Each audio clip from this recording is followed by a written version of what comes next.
taip seniai ieškojau, jau kokį 10 metų neradau, bet dabar, va būtent taip ir būtent čia ir dabar, ją radau ten, kur pamečiau.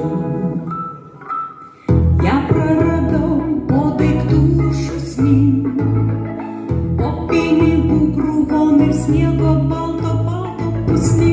Buvau pamiršus, kaip gražiai skamba ji, bet dabar ją pasidėsiu va čia.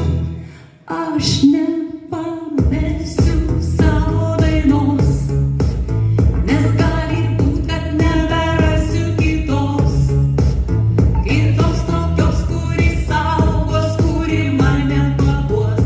Aš nepamesiu savo dainos, aš nepamesiu savo dainos, nes gali būt, kad neberasiu kitos tokios, kuri gelbės, kuri mane paguos. Aš nepamesiu savo dainos. Dabar jau einam per pasaulį dviese, tik nesakykit, kad po vieną kažkam geriau. Paleisim dainą šitą virš visų miestų ir nutildyti tikrai nepavyks.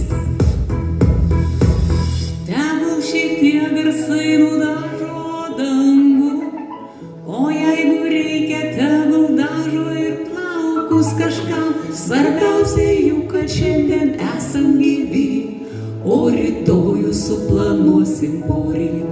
Aš nepamesiu savo dainos, nes gali būt, kad neberasiu kitos tokios, kuri saugos, kuri mane paguos. Aš nepamesiu savo dainos, aš nepamesiu savo galvos, nes gali būt, kad neberasiu kitos tokios, kuri gelbės, kuri mane paguos. Aš nepamesiu savo galvos. Dabar jau sėdim gamtoj be garso ir šitaip gera klausytis tylos drauge. Juk kartais tam, kad kas išgirstų tave, net nebūtina aušinti burnos. Muzika.